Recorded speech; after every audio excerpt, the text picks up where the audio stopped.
Daylight savings time comes to an end this weekend, so before you head off to bed on Saturday, be sure to set your clocks and your watches back by 1 hour.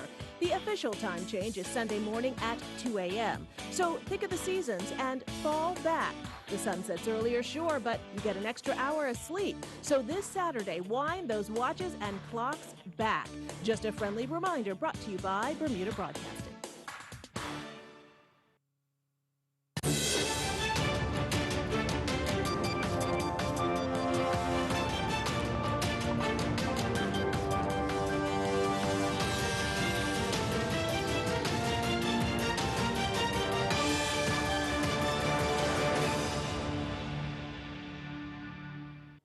You're watching Bermuda Tonight. It's Friday, November the 2nd, 2018. I'm Diane Brewer, and thank you for joining us.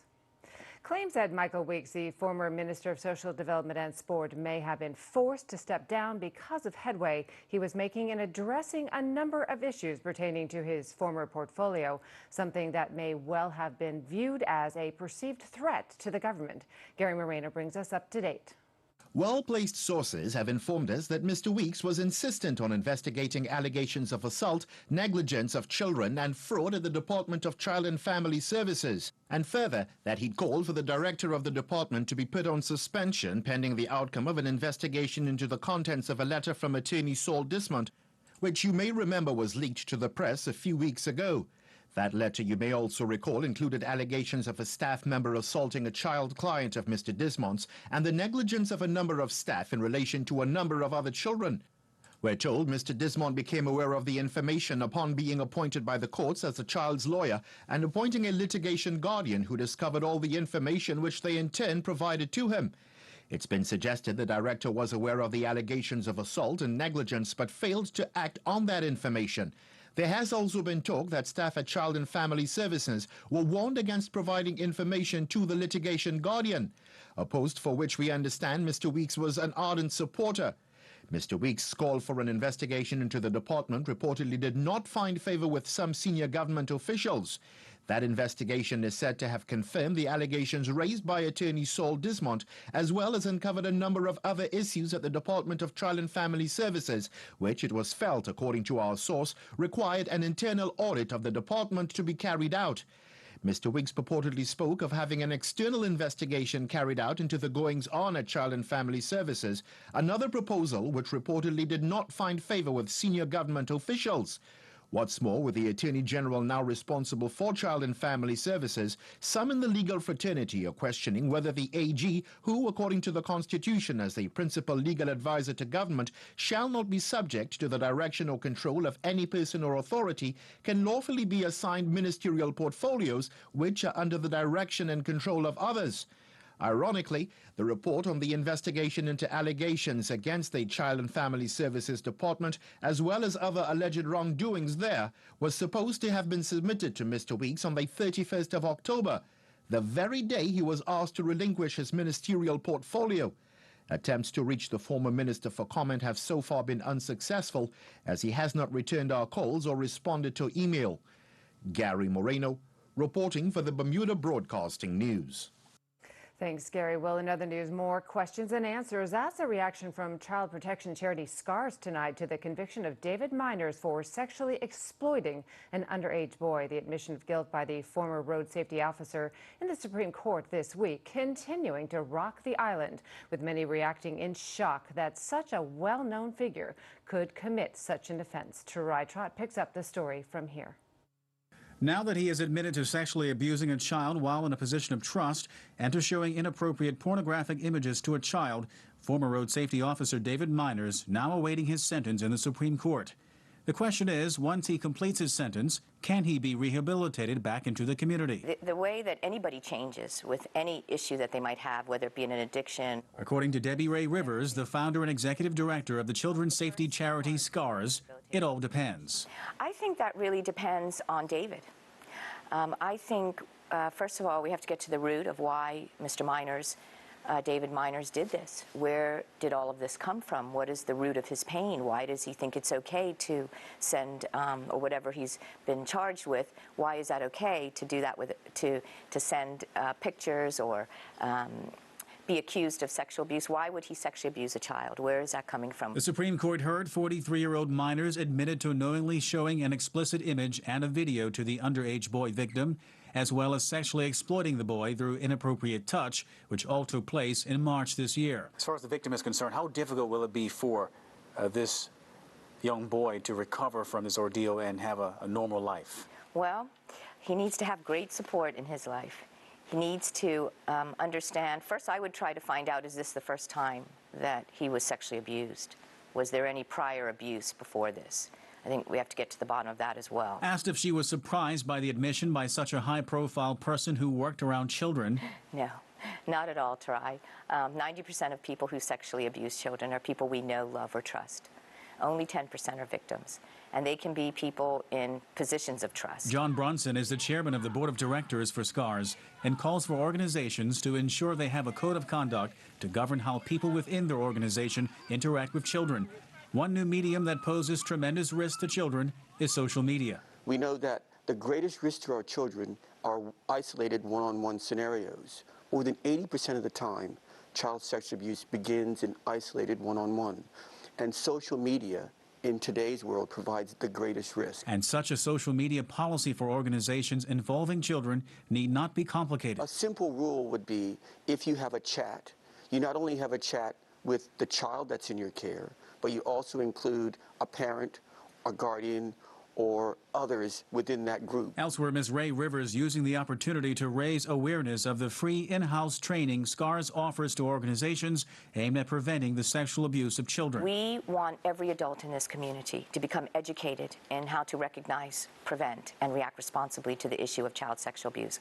And we want every organization to also get trained and certified in prevention. For more information on the services offered by SCARS, log on to scarsbermuda.com. Tarai Trott reporting for Bermuda Broadcasting News. Thanks, Tarai. Well, we'll have more for you after this short break, including the latest from AccuWeather. Stay with us.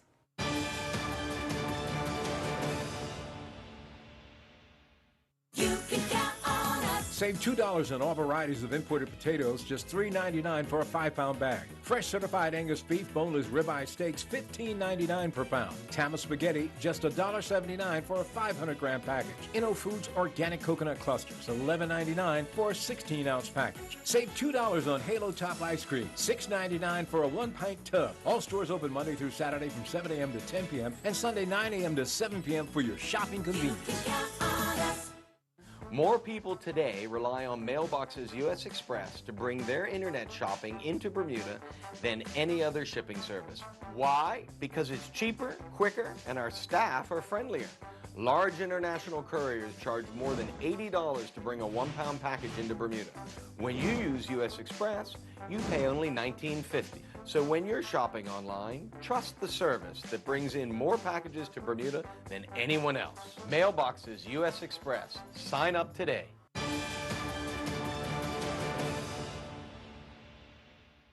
Welcome back. A second One Bermuda Alliance MP is weighing in on the recent cabinet reshuffle. Opposition MP Michael Dunkley went as far as to call Premier David Burt mischievous following the decision by Mr. Burt to reappoint Zane De Silva and Curtis Dickinson to the cabinet while pushing Michael Weeks to the backbench. Mr. Dunkley spoke with Mike Sharp earlier today. Opposition MP Dunkley says Premier Burt is misleading Bermuda. And after only 16 months, he has made 2 cabinet shuffles. If you reflect individually on it, I thought the Premier was a bit mischievous with his comments yesterday when he says that he's consolidating ministries, so he's reduced from 11 to 10 ministries. And most people would look at that quickly and say, oh, well, that's positive. Well, it might be, but the budget's the same for the 10 as was the 11. Zane De Silva has been recalled to the cabinet as Tourism and Transport Minister. Mr. Dunkley questions who is really running the country. Very concerned to see that Minister De Silva comes back into the cabinet. Now, we know he's got tremendous energy, and I applaud that, and he gets stuck right in. But 9 or 10 months ago, he was either fired or resigned over scanning challenges. Well, we know what's happened since then. $1.2 million has been paid out to the individual in question, and now the ministers back in cabinet. And you have to wonder, was the premier pushed up against the wall and had to make some tough choices? Who is really running the government? Is it the premier, or are there outside forces telling the premier what to do? Former Minister of Tourism and Economic Development, Jamal Simmons, has been given the boot. Minister Simmons has been pushed to the side, but is a minister without portfolio. There are two ministers now that really don't have a specific responsibility. To pay somebody $150,000 a year to be a minister without portfolio, there's a lot of questions that have to be answered in that regard. Mr. Dunkley sees Minister Michael Weeks as the fall guy. He's had some challenges in his family, but I wonder if playing field hasn't been level in his case, because there are at least two other ministers who have had, in my view, some serious discretions. One uttering blatantly rude and inappropriate comments while overseas on government business, and another who is tied in with a husband on a lot of court challenges. We are now 3 months away from a new budget with a new Minister of Finance. This gentleman's only been in the House of Assembly for a few months. Hasn't even given a maiden speech yet. Now it's going to be the Minister of Finance. In these economic times when it appears that we are regressing, as I've already said, and maybe the Premier is running away from finance because he doesn't want to deliver bad news that's going to have to come. Now, we heard the new minister say that if the budget's not balanced this year, it'll be next year, so it's already been pushed back. And I'm Mike Sharp with Bermuda Broadcasting News. Thanks, Mike. Meantime, the Progressive Labor Party Chairman Damon Wade says the recent cabinet shuffle demonstrates the depth of talent and the willingness of each member of cabinet and the backbench to operate wherever and whenever the leader and party calls upon them. Meantime, the average person on the street does not seem deeply concerned about the PLP's recent cabinet shuffle. I don't have a problem with the shuffle of the cabinet, right? Because I wouldn't get on here criticizing my party. But it's okay to shuffle, right? But the problem is we have too many half-baked situations. In other words, we bake a cake, we don't let it bake fully because we keep changing politicians, we keep changing ministry. Leave them alone, let them do a job after a certain period, 2 to 3 years, then change them. I don't keep up to date with the latest stuff with regards to the cabinet. I'm sort of like removed from all of that. I think there were some very good changes. I taught a few of them. I did teach Mr. Dickinson, and I'm very pleased at his position. And I support the PLP, and I support the Premier and his shuffle. I do wish them well. Hey, I mean, things happen in life. I mean, off life control, you got to support that person, and life goes on. But, good luck to the new person who's in charge, and continue to support that person. Yeah, you think Dickinson could do a good job as finance minister? I will hope so. Yeah, I mean, I always support whoever's there and hope they do a good job. Yeah. I haven't paid much attention. Very interesting. We'll see how it all pans out. Turning to economic news, between July and August this year, the average cost of goods and services in the Consumer Price Index decreased 0.5%. The All Items Index fell to 104.9 in August. This means that the basket of goods and services that cost $100 in April of 2015 now costs $104.90. This is the lowest level since June 2016, when the rate of inflation was measured at 0.8%. The health and personal care sector was the largest contributor to the year-over-year increase, rising 3.6%. The major driver in this sector was the average cost of health insurance. The education, recreation, entertainment, and reading and food sectors also contributed to the rise in the annual rate of inflation, as price shifts in these sectors were 2.3% and 1.4% respectively. The fuel and power sector decreased 1.4% in August. The fuel adjustment clause dropped 4.4% for the month, and the food sector dipped 0.3% in August. Turning to weather news, a cloudy start to our day, but ended up with some nice sunshine and warmer temperatures. Let's go to AccuWeather headquarters to see what the weekend holds in store for us. AccuWeather is presented by BF&M Insurance Group. We now go to AccuWeather headquarters.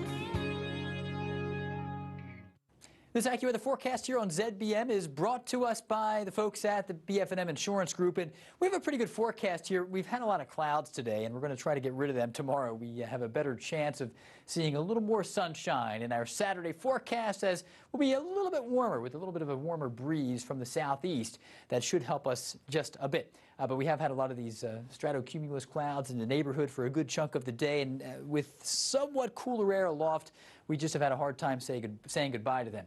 Temperatures right now 75 degrees across most of the island. Humidity is around 60 to 65%. Winds are somewhat active from the southeast at around 10 knots. Water temp holding at 75. And on the inside, we have 1 to 2 foot waves. On the outside, we do have 3 to 6 footers. And it's going to be a little bit rocky out there for some of our boating friends. So we hold on to the clouds and the breeze tonight. Temperatures down to around 71. And there is a small craft warning in effect that begins late this evening, and it'll carry through Saturday afternoon because of those extra waves, just big enough to lead the Bermuda Weather Service to spark that small craft warning. High tide was recently at 5:05.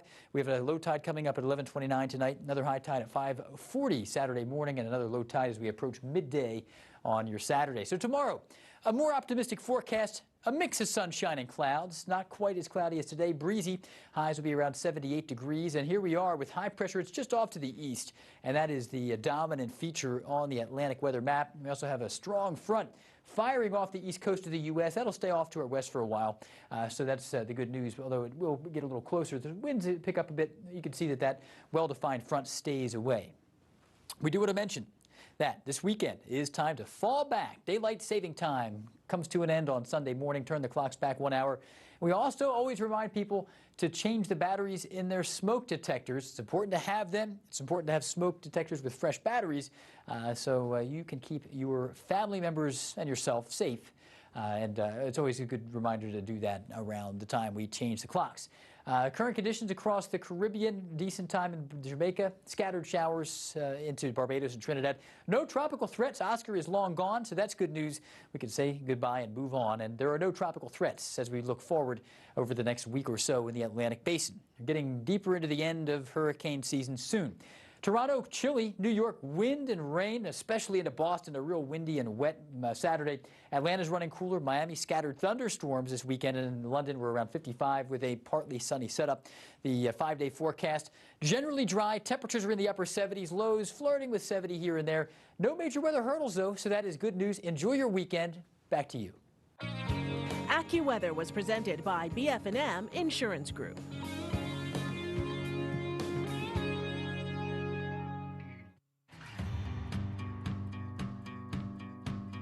My name is Kevin Roberts. I'm a taxi driver / ambassador. My father's with BF&M, so am I. Half of my family always been seen to be with Bermuda Fire Marine. I tried a different provider at one time, but I wasn't too happy with the competition. Because back then it took too long to settle claims. They questioned every claim, and I never really had that problem with BF&M. I'm quite happy with it.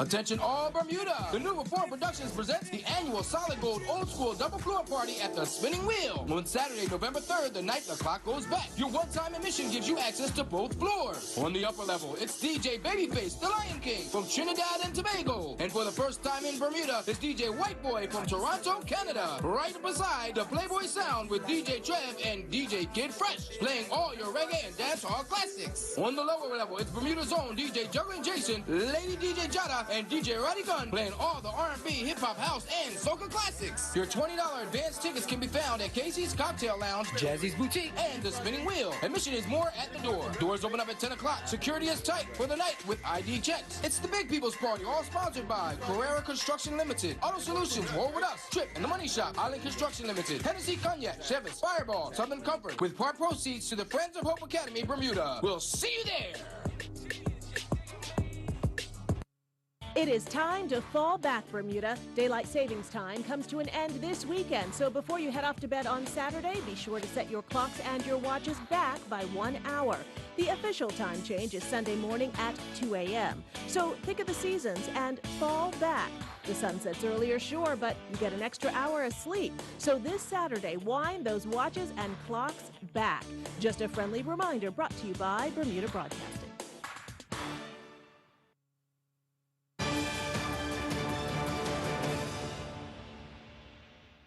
Now it's the men's turn to step and take charge of their health. November 1st marks the start of Men's Health Awareness Month, which includes next week's male-only AXA Man on the Run 5K. Race director Clifford Roberts came up with the event 6 years ago and hopes for a record turnout. In 2011, his mother-in-law sadly passed away from cancer. As an avid runner, Clifford Roberts felt he could do more to support cancer awareness. Something that struck me, I saw a lot of men there supporting their wives or the significant others, and I just wondered, what is it that men could do to promote healthy living, and what is it that we can do to ensure that there's a cause for us to work towards in ensuring that we encourage healthy living. This epiphany kept him awake at night for an entire year, which then led him to approach staff at the Bermuda Cancer and Health Center with the idea.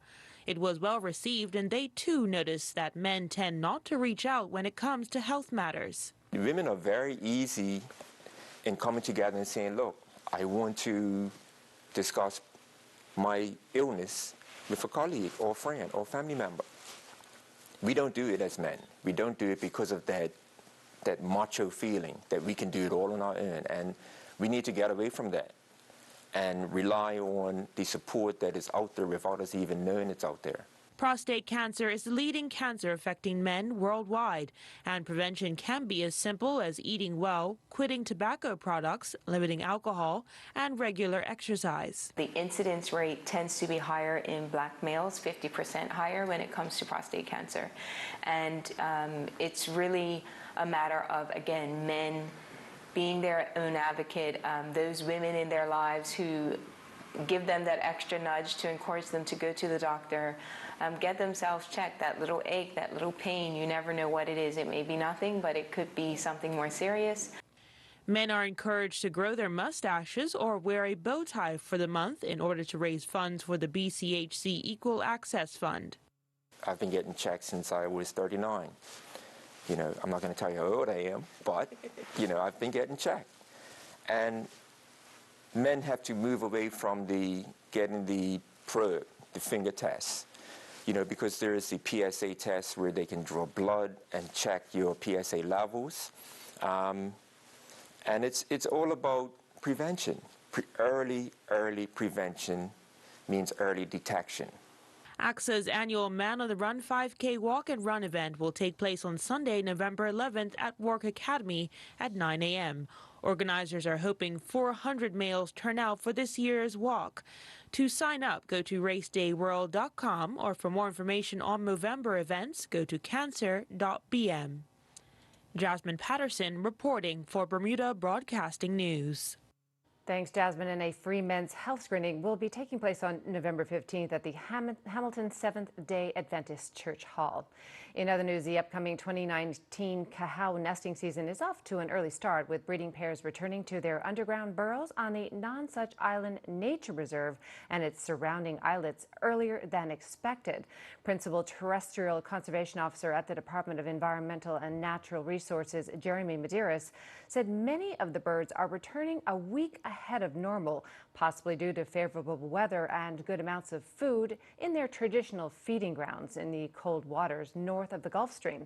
The remaining breeding pairs should be returning by the first week in November, and all the birds examined thus far are in good condition, which bodes well for a promising breeding season. Conditions this year seem similar to last year, when the closer proximity of food led to more frequent feeding visits, which contributed to the record number of chicks, 71 fledgling, breaking the old record by 10. We're looking forward to see how many new pair lay an egg for the first time this season, as we had record numbers of new prospecting pairs last season.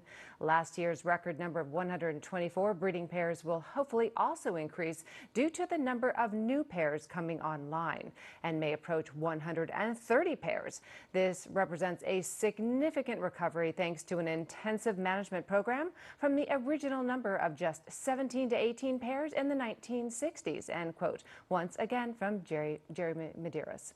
In other news, environmental sustainability charity Green Rock has made its executive director position redundant for financial reasons. Jonathan Starling will no longer carry out his role in that capacity, but will continue on as a volunteer. The board, in a release, says this was a difficult but necessary decision to prioritize the long-term sustainability of the organization, the charity's programs, and advocacy in our community. The board will now be taking a more active role in the operations of the charity and will be seeking volunteers.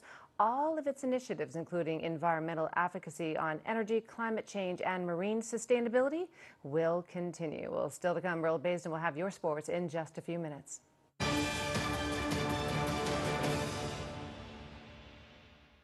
You can count on us. Save $1.70 on value pack fresh Purdue chicken thighs with drumsticks, only $1.99 per pound. Butternut, acorn, or spaghetti squash, just $1.99 per pound. Only 99 cents for select varieties of 6-ounce Yoplait yogurt. Juicy savings of $1.16 on ShopRite apple juice. $3.19 for a 64-ounce bottle. Charmin Ultra Strong or soft toilet tissue. $5.19 for a 4-pack roll. Visit our website at www.marketplace.bm for more exciting flyer specials. You can count on us.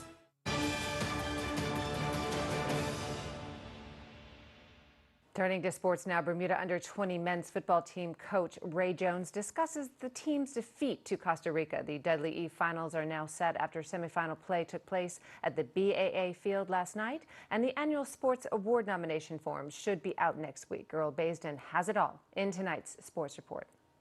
It was a tough night in Florida as Bermuda's under-20 men's CONCACAF team went down to Costa Rica 5-0.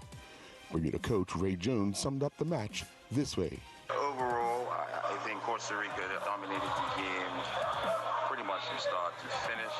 Basically, they were trying to make it compact in the park, to be sending them inside. I think maybe for the first 12 minutes or so, we were able to manage that. They was trying to win the ball in the center of the pitch to then maybe hit them when they counter, and maybe up to 14 minutes. That was somewhat working. In fact, we probably got the best chance on our first shot on goal than what they had created. I thought time management of the match, because we set out targets of, we want to reach certain landmarks in the match to stay in the match, because we always knew it was going to be a difficult match from the start. The things that we will look to do better next time, basically, I think the boys would be a little bit more settled in, and I think Haiti will be another tough match, but I think we will be a bit better at the races this time. We will be going over some things to change tactically, and really, hopefully, the boys will be in better physical condition for the match on Saturday.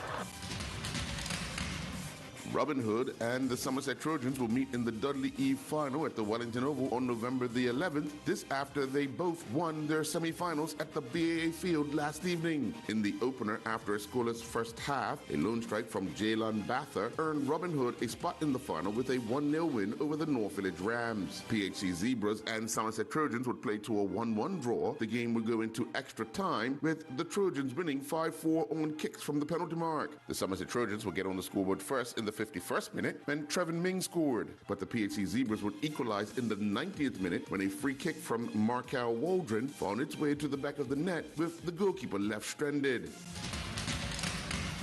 Who will be crowned the male and female athletes of the year for 2018? Well, soon you'll have your say. Jakan Ednes, the Senior Sports Development Officer for the Department of Youth and Sports, has this message for you. If you have anyone that you want to nominate for this year's Sports Awards, please stop by and nominate them. We have exceptional athletes who did good things all year, and they deserve some type of recognition. As we all know, athletes aren't being paid, so recognition is that second currency that athletes live by. So, nomination forms will be out on Monday, November 5th, and the closing date is December 14th. Bermuda's two professional squash players, Noah Brown and Michael Franklin, continue taking part in the $11,000 men's first block capital Jericho Open in Canada. In their second round matches, both would bow out of the tournament in straight sets. Brown would go down 13-11, 11-5, 12-10 to Matthias Tumi from Finland, who was the number 8 seed. Franklin would fall to the number 5 seed, Andrew Schnell from Canada, 11-5, 11-6, 11-9. Daniel Augustus took part on the Moonlight Golf Tour in Florida. Playing on the Champions Gate International Golf Course, Augustus shot an even par 72, which saw him finish tied third. Ted Smith from Ohio shot a 5-under par 67 to win the 18-hole tournament. After spending more than 2 days in Argentina and a successful weigh-in, the Bermuda Sanda team, competing in the 12th Pan American Wushu Championships, will see its first bit of competition. Kaylin Cox, competing in the men's 56K, will face off against Brian Steven Tapirio from Colombia, and Gennaro Odebrecht will take on Alejandro Bronfman from Chile. I'm Earl Baisden with Bermuda Broadcasting Sports. Thanks, Earl. Well, that's our newscast on this Friday evening. I'm Diane Brewer. Thanks for joining us. Have a wonderful weekend, everyone. Good night.